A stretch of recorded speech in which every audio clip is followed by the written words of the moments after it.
Hi and welcome everyone. It's Varleigh at Lavender Sky Panther with you on Saturday, April 26th, 2025.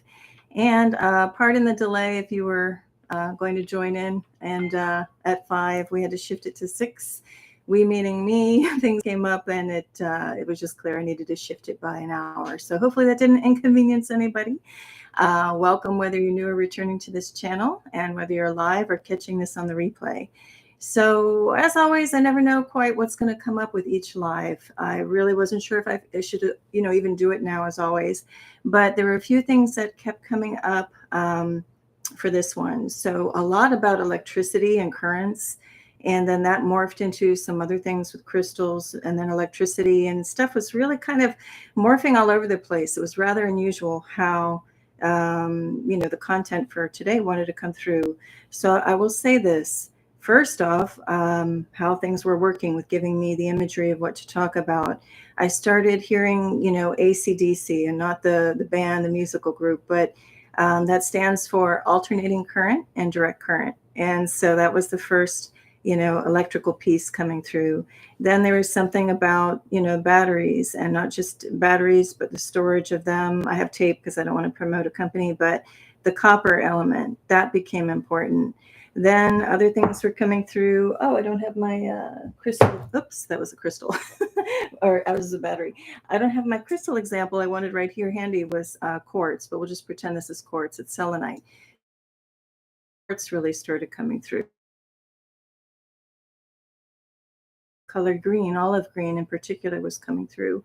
And this is all going somewhere, but I just want to let you know, just kind of images and things were coming through about those kind of elements and minerals and properties. And then all of a sudden the idea of gold kept coming through strong. So that's why it's the show today. I'll just put it up here to mark it is, fool's gold and fooling with crystals. So there's an example of that crystal clear quartz I wanted to have a little piece handy, but on the table. But anyway, all of that was coming together. And then the idea of these crystal trees, like I have the example here, and here's a little pyrite crystal tree with some pyrite, and that's fool's gold, okay?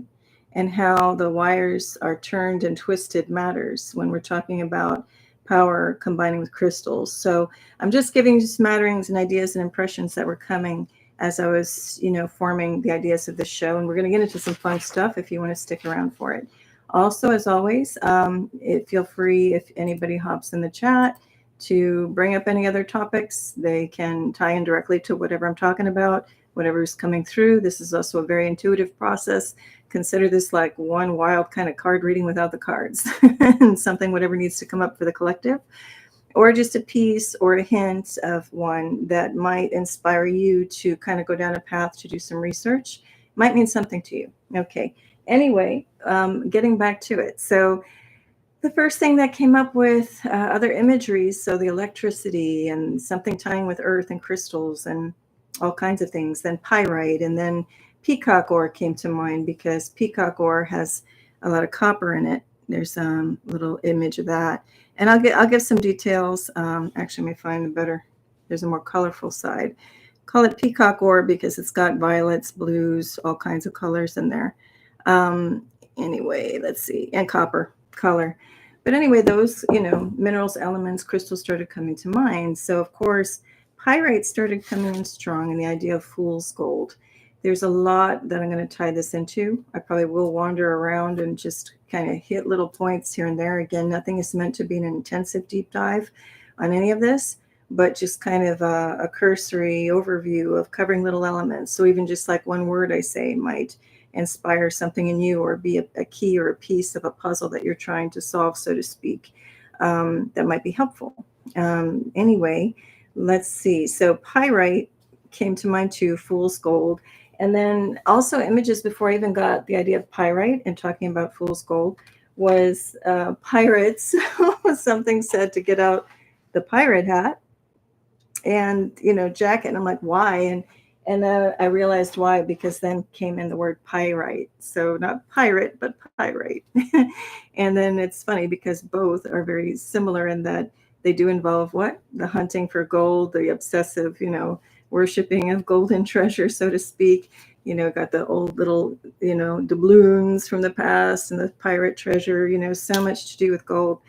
And that ties into what even was happening with some of the colonies. This was reminding me of late 1800s, mid to late 1800s. So much happened, including a lot of gold rushes on the planet. So in Canada, US, New Zealand, Australia, a lot of places, I think even down in Africa, had this gold rush, right?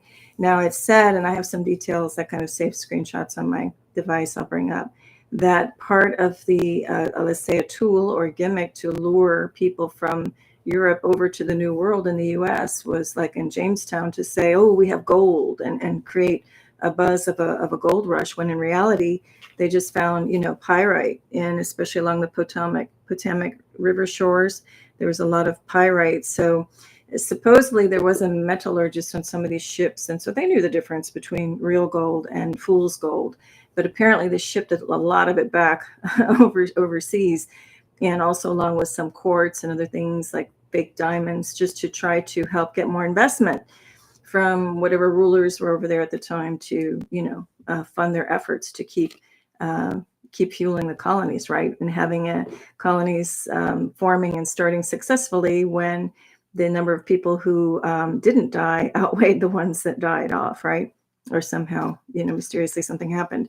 Anyway, I will start off, since I did kind of mention this is also kind of an overall card reading without the cards in a way. It's bringing certain facts through, and also just certain intuitive things. Again, that might be a piece for you wherever you are in life, whatever you're looking for. If you're seeking truths or whatever you're doing, you just might have an aha moment, or this might be something you needed to hear today.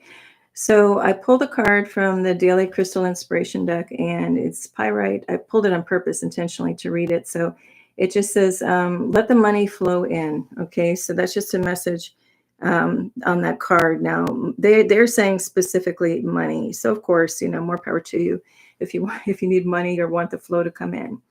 But what I want to talk about is, obviously there's stuff that's worth more than quote unquote gold. And why is there a fascination of gold? Gold itself, or anything, any tangible 3D object here, is only as esteemed as somebody values it, right? So for instance, I could take it or leave it. I don't care, you know. But if you have a whole society and a whole culture believing in gold, and oh, that's the power, that's the measure, you know, the gold standard, everything's going to be measured against that. Well, then that's a certain belief, right? And I think we're seeing with the Great Awakening, I talk about that in my very first show, and strewn about the live so far. This is live number 8. We see that, well, you know, okay, it can have value if you want it to, but do you? You know, I personally could care less. Gold, silver, any of these things, you know, just a matter of what interests you. But should it rule a life, or, you know, govern everything over everybody's day-to-day life? I say no. Imagine a world where you're just going about your daily business as it is right now. If you live in a city, for example, you go to a grocery store, you get something. You know, go to buy say a T-shirt or whatever, you know, fruit at a stand. Okay, so you can give a merchant coins or paper money, right? Currency. It's just an energetic flow. So okay, I give and I receive. That's an energetic flow. It should be in balance and in harmony. So, all right, I give somebody something and they give me something back. Well, at the end of the day, does it matter really what it is? Like, you know, does it have to be an actual, you know, coin, something based on some kind of metal? Do we even know if you're given a gold coin, unless you have a touchstone, or what's it called, a touchstone, and use your kind of alchemical set and, you know, weigh it and check it out? You don't know if that's really gold in there. You're assuming it, right? A lot is unbelief. It's all unbelief. Anyway, and currently in the US, nothing is backed on real gold, at least that we're told. So it really is just digits at this point. And I don't want to go toward a digital society. I don't support that. I think we still should be, until we do bartering and doing other kind of energetic exchanges, you know, I still think we've got to have our independence and freedom by having things in our hand, not just things that can be controlled by others at a central computer terminal or something, and just hitting oh, now you're instantly a billionaire if we add a few zeros, or you're instantly got nothing if we wipe them away, right? What's that about? That makes no sense to me. So imagine if you're just going about your day-to-day business, and okay, oh, I'm going to go get that apple, and you know, you go to the checkout counter. Well, imagine if it's the grocery store, What do you have? You have like a plastic card, or you got some coins or whatever. What if you just got that item and said, oh, thanks, thank you very much. And, you walk out and go about your day to day. It's kind of like really what we're living in now, at least in the Western world. I'm comparing this with the USA, living there right now. You have a plastic card, say, even if it's a debit card, which is linked to supposed cash. You're just going through the motions. Does it really mean anything to the person who's doing it at the checkout counter that you've put your own little plastic card in? It's very non-personal. At the very origins of trade and merchant ships and different cultures, right? They say, it's said anyway, who knows the real history? We're getting to know more and more by the minute, or by the second. But what do they say, like in really ancient cultures? Oh, Vikings and Egyptians and whoever else. Oh, we found this porcelain, or, if that was created yet, depending on the culture. We found this painted pottery, and, we found these shells. We think people, traded shells. Or you get into gemstones. Ooh, the carnelian and lapis lazuli, that must have been traded in the Egyptian times, because those were valuable for different properties. So at a certain point, does it matter if I hand you a button, a plastic coin, or a penny? As far as, terms of exchange? Or could it just as easily be done with, oh, okay, I need that potato. Oh, here, I'll sew that shirt for you. At a certain point, I think that's where we're headed. I didn't plan on really going in down that road, but I think, the card, it's talking about bringing in money as inflow, but I would switch that to, that's kind of maybe a fool's path, as far as, and fool just meaning maybe not the wisest one. It's a possible one. Sure, you can choose that. But maybe, instead of wishing for, letting the money flow in, maybe it's more of just, let the happiness and love flow, and be in a balance, in a nice, like, looping circuit, and that it ever grows and expands, so that your field of whatever you wish has room to thrive and grow, and it's not just dependent on money. Okay. So you get the money. Well, say the thing that you wanted is no longer available. Is that money really going to do you any good? No, but your wish for something, there's a lot in the actual wish, a lot of emotion and power in that.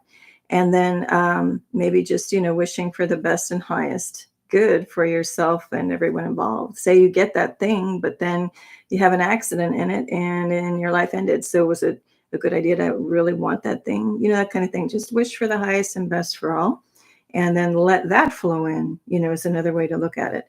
I'm guided now to move toward another topic, and I was going to get into details on pyrite and peacock ore, but I cover peacock ore in another one of my crystal talks. I will bring up what the properties of pyrite are, but more on keeping on the fool's gold theme for a minute, because there's kind of probably going to be like 3 parts to this.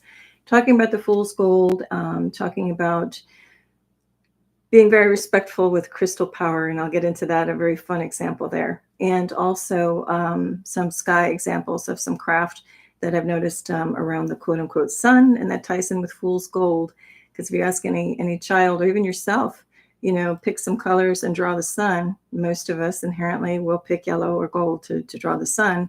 However, when you look with the physical eyes, as of what I noticed as of around 2014, some tech has been kind of put over the sun, and now it's just a white glare ball. And I can prove that in some examples that I have, noting some interesting things flying about the sun as far as cloaking craft. Anyway, wrapping up the fool's gold part. So again, we have the notion of what's gold, what's the content, what are you putting the value to it? Is there any value to it? Like, so what? I get a gold coin. What am I going to do with it, right? You want to just keep it on a shelf, revere it. If you love it as an art object, great. But if not, is that doing anything for you? Versus something, I'm going to get into new subjects. Something can be fake. Okay, this is just plastic gold. Little coin I picked up. I started giving these around town years ago. Token of appreciation, it says on one side. And what does it say? Thank you. Something. Sorry. Thank you. I have to read it. Thank you for everything. Okay. I've given out a lot of these coins, a lot say different things. So this is about the size of the coin. And what I started doing was handing these out randomly when I have them as tokens of appreciation. Well, this is just plastic. But what I found was, and I gave it with love from the heart to people as a sincere thank you. Thank you for showing up every day, even if it's their quote unquote job. whether it's like a cashier at a grocery store, or I was just handing them out even to people in the street if it looked like they needed a lift, in spirits, all kinds of things. I would give them as like tips. Somebody was making me a green juice kind of drink at a place, like a farmer's market, and I handed it as a tip. And this is the example I want to get to of what we're valuing, what's gold, what's really truly golden. So this is plastic. It looks like gold. I handed one as a tip for the person making the green juice. And then I looked behind me, and there were like 3 people deep waiting in line. And this place, this produce market this farmer's market happened to be near a hospital. So the 3 people behind me, when I turned around to leave, they had all seen how excited the girl preparing the drink became when I just said, "Oh, this is just a little extra tip and token appreciation. Thank you," right? So they all looked at me like very longingly, like, "Hey, I didn't get one," kind of thing, right? So at the time, I bought these in bulk. I'd have like 50 or 100 at a time in a bag. And I just throw some in my bag, whenever I thought of it. And again, just hand them out randomly by the heart, going by feel, just to put out good in the world and uplift wherever I go. So I turned behind me, and this is where I realized what is the power truly of gold, of real gold. What is real gold? What's fool's gold? I'd say fool's gold is the real gold that we put value on out in society. The real gold is what happens in the example I'm going to tell you. So 3 people deeper behind me. The first woman looked very longingly. So I said, "Well, here's one for you too." She was almost broke down in tears and said, "Can I have a hug?" I'm like, "Sure." Turns out she had just overcome cancer, and it was a whole long story. And she even asked for another hug. I'm like, "Sure." So that was the real gold in this. It's not like I would say to people at the time, "Hey, if it were real gold, I'd give you real gold." But I saw the power of what love can do, which is far more powerful than any tangible gold, right? Because this was kind of like the vehicle I don't need an excuse to share the love or uplift a room, but it somehow makes more sense, not like dollars and cents, but it makes more sense when you kind of hand somebody something as a gift and then share the love. There's just a magic that happens with it. This could be a plastic coin. It could be a rock. It doesn't matter, because they just feel your love coming. But the example, getting back to the gold and why this story matters, is the second person also really longingly looked, and I just walked by and I said, "Okay, well, here's one for you too." The person was very, very happy. Now, the third person I got to was a man slightly older than myself. And I gave it to him, and I just said, "Hey, here's, for good luck, extra luck. Thank you for being here, on this planet," type of thing. I handed him this coin. Now, again, I'll show it up close. It's just a little plastic coin, very lightweight. He looked at me and just said, I don't deserve it." Now, I almost cried. I could cry now thinking about it. To where someone needs to be at in this world, feeling that they don't deserve it. And I'm just talking a plastic coin. It wasn't real gold, but that's the power. Might as well have been, right? And I said, "Of course you deserve it," and gave it to him. And these are the kinds of things. What's really golden is humanity, the human heart, and these exchanges and giving to each other. Whether it's a smile, doesn't have to be anything tangible, just smiling, just really connecting with somebody. And I think that's what is starting to come back now. So I know a lot of people complain. I've been there too, where it's like, "Oh, everyone's on their devices," type of thing. Well, now the scales are tipped, again, with money, currency, gold theme. Things are tipping now, where we see where that leads. That leads to kind of a lifeless world in a way. We do need that connection, whether it's through a smile or locking eyes. And it also is the heart space, the field, the electromagnetic pulse coming out of the heart that heals, that does uplift and allows the divine to move through and uplift and change worlds in somebody's life. Now, that's going to tie into when I talk about electromagnetic fields, is why I realize why, like copper, water, clear quartz, and olive green, even the idea of a patina to the copper, which turns it like that interesting green cyan. These kind of imageries were coming up. Also a pyramid. And all of that ties into energy, magnetic fields, and electromagnetic fields. And that's what I'm just trying to get tied together with that process that happens in the heart space and the field here, that electromagnetic energy that goes out. So something very interesting I'm just throwing out a topic for your further investigation. Again, I'm not going to go too deep on any of this. Is the idea of electroculture with plants. Actually, I'm hopping around all over on this, but I'm going to just sprinkle things little by little. I'll try to come back and hit some points if I forget any. But let me jump over to the idea of electroculture. Some of you may already know about it, and I'm just going to read verbatim from something pulled off the internet as a description. It's using copper wire in the ground near plants, and it says it's a practice that's known as electroculture. Is often believed to enhance plant growth by harnessing natural electrical energy. It's supposed to be good for root growth, nutrient absorption, and overall plant health. And they say it potentially leads to increased plant yields, but it does. The plants thrive, they grow healthier, fuller, taller, and all of that. So it's a very simple principle of taking wire. You can take a little bamboo straw-like stalk or whatever, and tie it around in a certain way, wind the coil, and stick it in the ground. Also, you can do it like in a teepee formation. There's something about where the teepee crosses, makes that pyramidal form that helps, move something with the electrofield. And also, it's like a continuous flow. Now, in Native American cultures, you don't have to use copper into the earth. You can also sing to your plants. That frequency and the tonality and the voice, speaking kindly to the plants. Even just focusing on a plant out a window. I noticed I've done this everywhere I've lived. I've noticed that if I'm sitting at a certain place doing work, but look out at the window consistently, say there's 3 plants in a row, and I just naturally have to look up and gaze at one plant, that plant is thriving and flourishing. The other 2, not as much. And they all have the same exact ecological conditions, sunlight, rain, and everything, exposure. But there is a symbiotic relationship, and that plant can feel me and I feel it, even if it's kind of on a subconscious level. Happens every single time.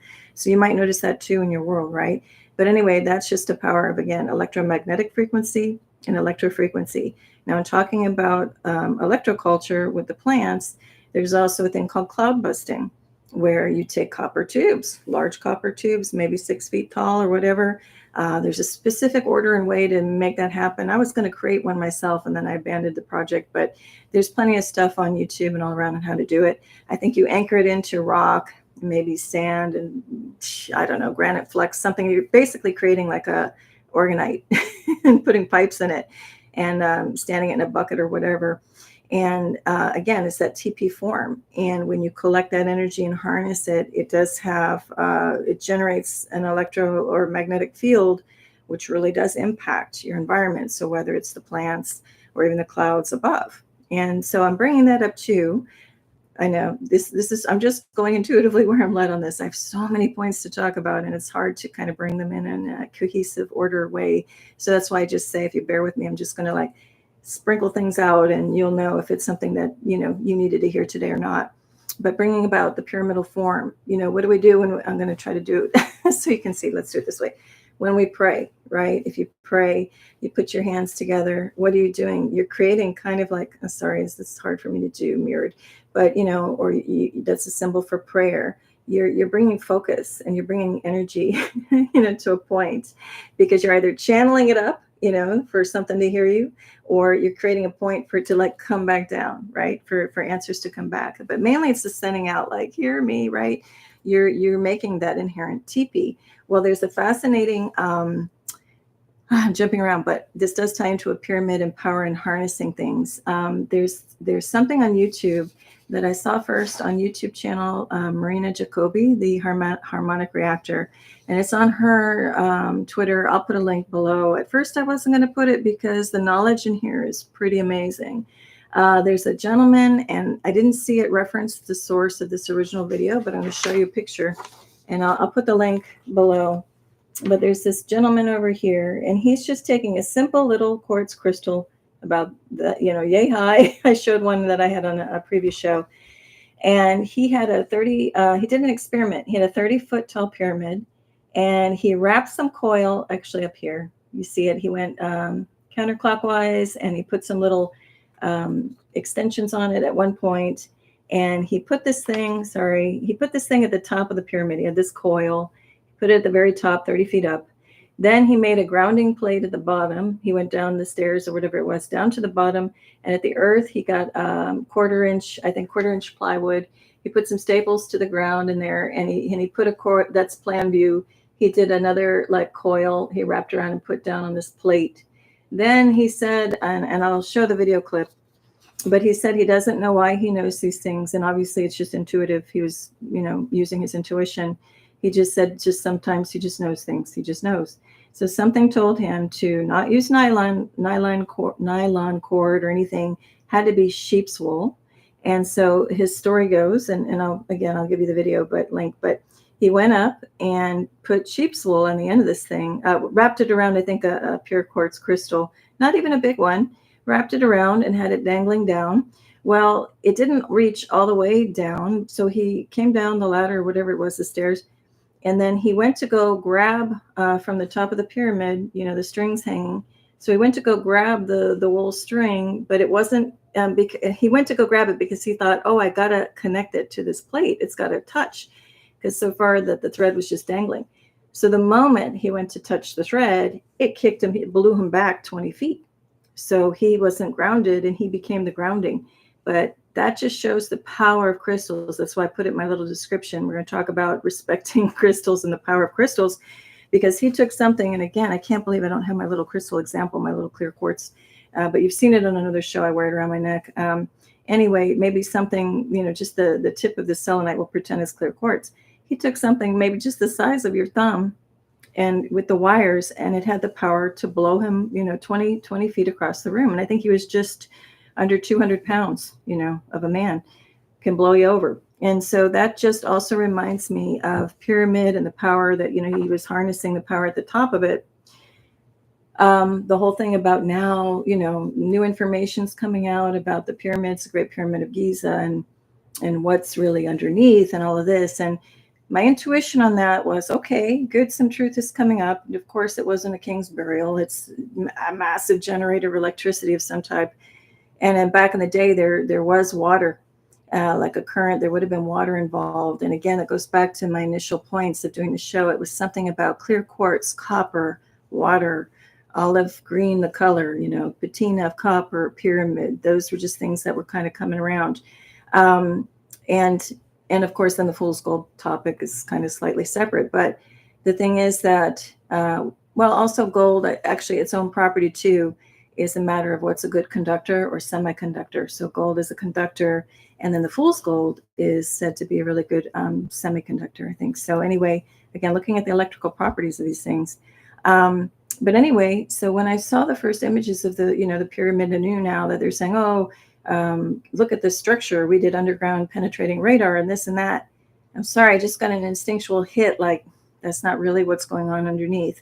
But okay, good that they're talking about the pyramid no longer as the burial tomb and as something to do with the power source. Okay, we're on the right track there.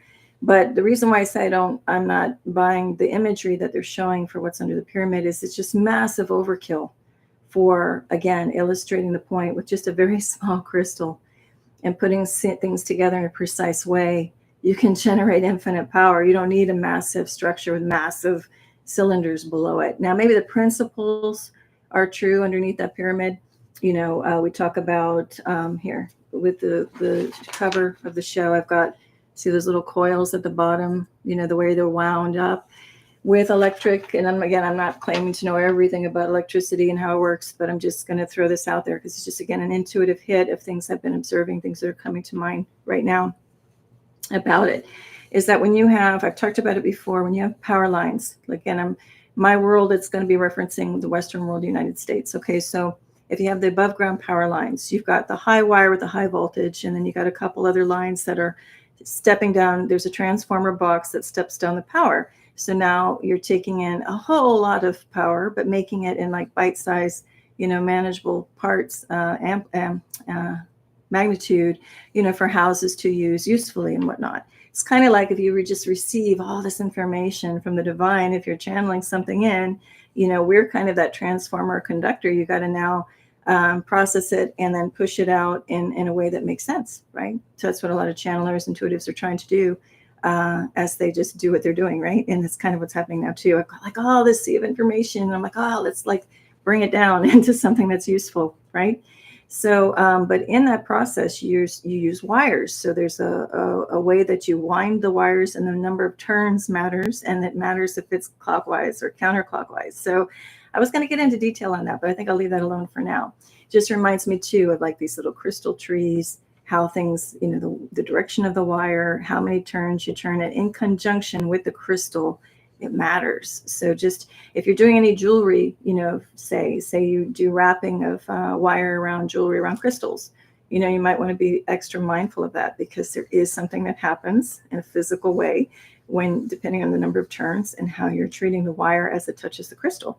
Now, another great example of the power of, very simply, kind of respecting the power of crystals too, is, I've mentioned it before when I was talking on my Crystal Talks, Crystal Talk shows. Here's an example. When I had my little flashcards, if you saw my show, it's called Crystal Talk. Let me get less crazy here with the hair. Crystal Talk 1. And I was doing a whole overview on crystals and all the properties and aspects of them. I brought up this one card and talking about this mirror thing, I swear. That's so annoying. The crystal, like what it takes with clocks and watches, right? It's called quartz movement. So that's, the mechanism. There's an actual little piece of, there's a little piece of quartz actually in the clock or watch. That's why it's called quartz movement, right? And let me see if I can read that, because it is very interesting how that works. I think I did read it, though, on another show. So if I can't find it quickly on my device, I'll leave it alone for you to go look at Crystal Talk 1. Crystals Talk 1. Oh, here it is. I can read it real quick. And before I read that about how the quartz, piece of quartz works and quartz movement in a watch or clock, I also just want to remind the definition of crystal.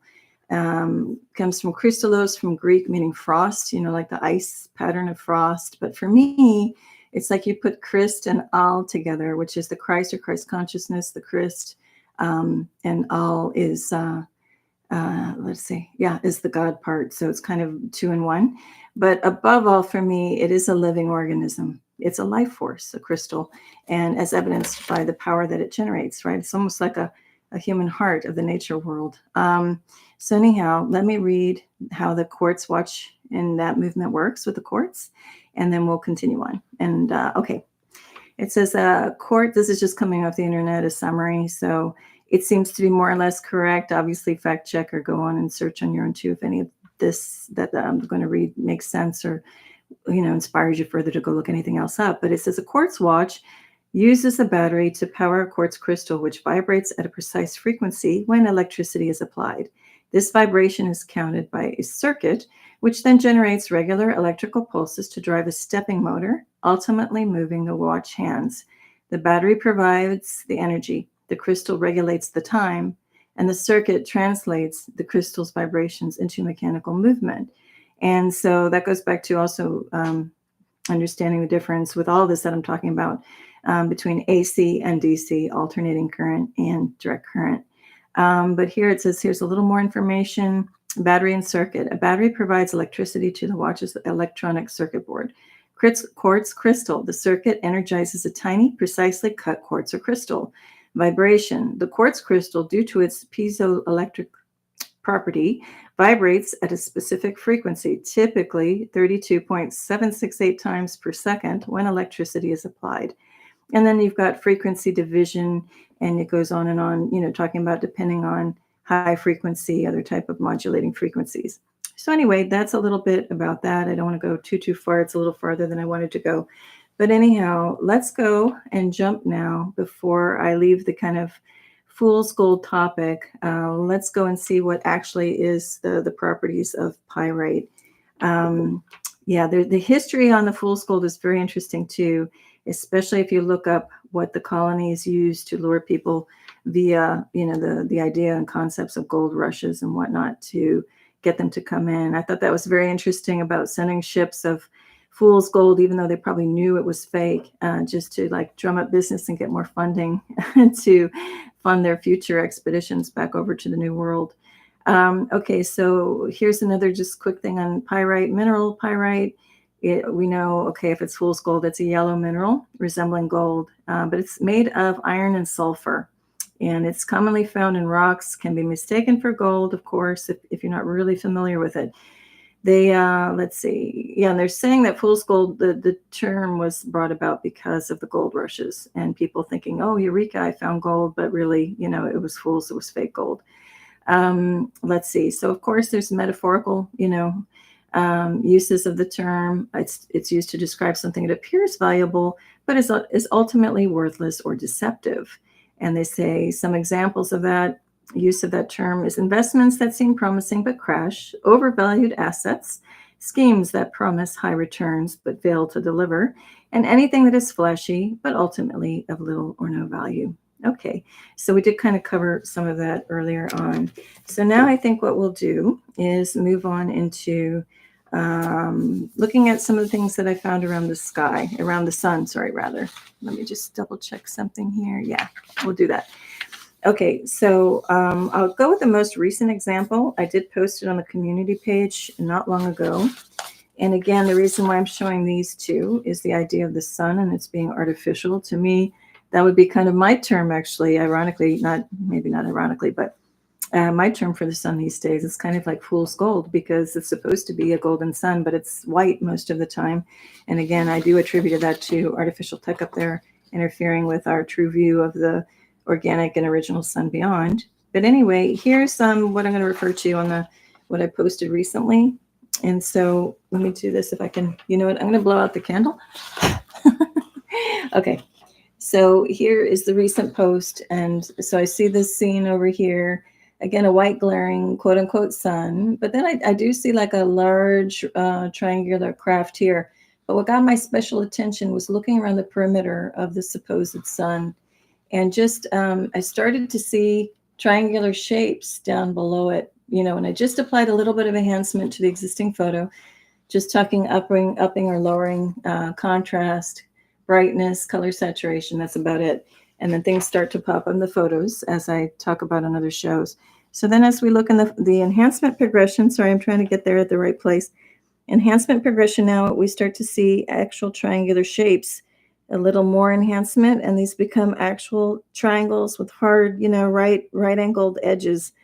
And so that's craft. It's a bunch of craft happening in and around the sun there. So I put, you know, sun in quotes because I still don't think that is the true sun. It glares up real big to hide objects, and it can also be made to come like real small. And that's our original sun never did that. Okay, then here's another progression. So now we have, you know, again, you can see a straight line. It's going up. That's a right angle, you know. And then over here with a little more contrast, we can see it.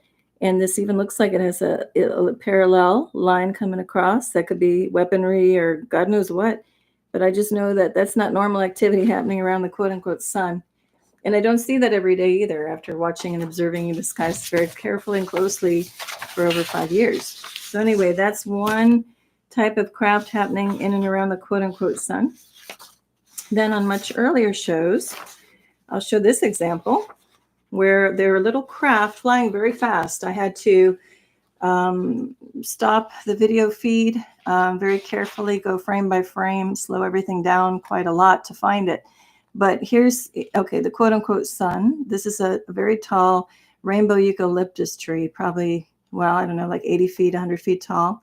But one morning, this was not our natural sun. It was so huge and white and glaring. And again, you know, if you see my previous shows, you'll understand what I'm talking about with artificial sun. And, you know, patents were pulled. I have a paper, one of these little papers to show at the very end of what I'm talking about there. But that aside, I started to notice something like flip through, you know, my feed. And it wasn't a bird, as you can see. It was, you know, this very straight line with shadow. And so that's when I started noticing there are these little craft that fly, especially at times when the sun is like, the sun in quotes, is that bright and glaring, because it's perfect camouflage for these things to go back and forth. Another day, I almost missed this one, you know. This one, I just illustrate the point that here's this white glaring whatever. I mean, I know this area for over 50 years, and the sun never looked like that until the recent, you know, decade, okay? Then we have, and it's not like it's supernova-ing or whatever. I know that a tech has overtaken the, our ability to see our regular sun. And anyway, again, I described that on plenty of shows, so I'm not going to go into it further. But this thing started to appear, and the lower view is a little, blurry, but you can see a heavy shadow. And when I zoomed in closer and closer and closer, I was able to even, follow the outline of it and see a little bit of symmetry there. So we know it's an engineered object, right? So anyway, that was just one day taking a photo, and I almost missed it because this is zoomed in quite a bit on the photo. And I was just on my handheld device, and I started zooming in more and more. And then all of a sudden, it came out, and I'm like, what is that? It's not an insect, and there's not much more it could be other than some type of craft. And again, in the videos, it goes by so fast. You got to really slow down the speed of your video and zoom in and try to find these things. Anyway, when they're of that size. Okay, then another weird thing happening around the sun. I guess this was like a year ago or so. Just the sun felt and looked off. One of the usual things, just looked off. But the more that I zoomed in, we'll go to the bottom. The more that we zoomed in here, okay, I started to see that, okay, that's supposed to be the sun, but then something weird is happening right above it. And then it seemed to be a trail and an object at the head of it. And so here's with a little more contrast applied, color saturation levels adjusted. And then we can see there's something happening above what's supposed to be the sun. We've got these weird things, very like structured objects coming out the side of it. And then at the top, you can see a different color signature of the trail and an object. Well, moving in closer and closer on the, sorry about this, guys. I just still want to do this by hand, holding things up rather than sticking a slide in the background, but electronically. But anyway, zooming in on just this piece, you start to see a triangular shape, and it also has symmetry. So then, right here, of course, when I zoomed in and was able to trace over it, you see the symmetry, and it's a craft, it's an object flying up out of what's supposed to be the sun. Now, what is this happening here? Whoops. Is that like some, I don't know what, right? Like some kind of portal that this thing just flew out of? It's very mysterious, but all the while that's supposed to be the sun. So I'm just saying, again, it supports, I think we're being fooled by what's supposed to be the original sun there. Okay, then this is just back up from my, fourth show, I think it is. Okay.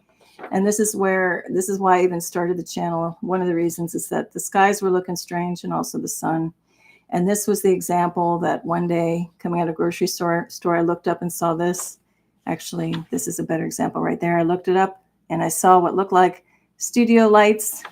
And so I was just showing all kinds of examples of what these studio lamps kind of look like.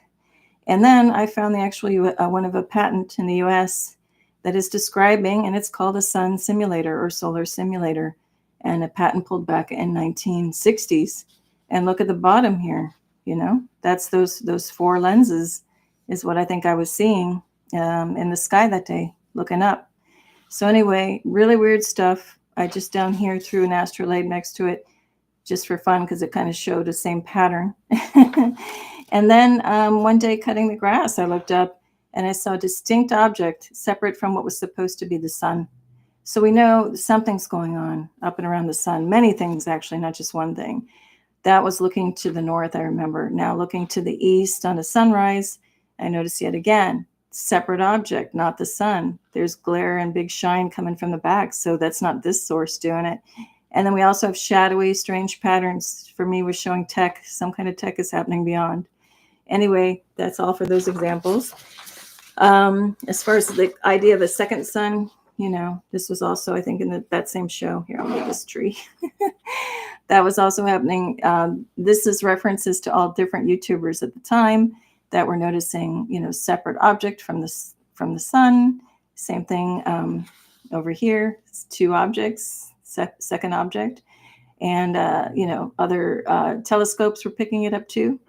And over here too, this is supposed to be the profile of the sun, and we got a big ball around it, right? So anyway, lots to kind of at least raise some questions and do some digging. Also, just your own observations of what you see in the sky, right? So anyway, that's all I had about maybe talking about what is fool's gold and gold. There's, yeah, so many more directions to go into everything. But I think, let's see, what time are we at? Yeah, I think that's going to sum it up for now. There was a lot more I wanted to say, but I'm just feeling like that's enough. And if there's anything in there that was for you, you'll know it. And if not, that's okay too. So as always, I want to wish everybody tremendous peace and love. Enjoy the right now. And until next time, we'll see what that brings. Take care, everyone. Bye.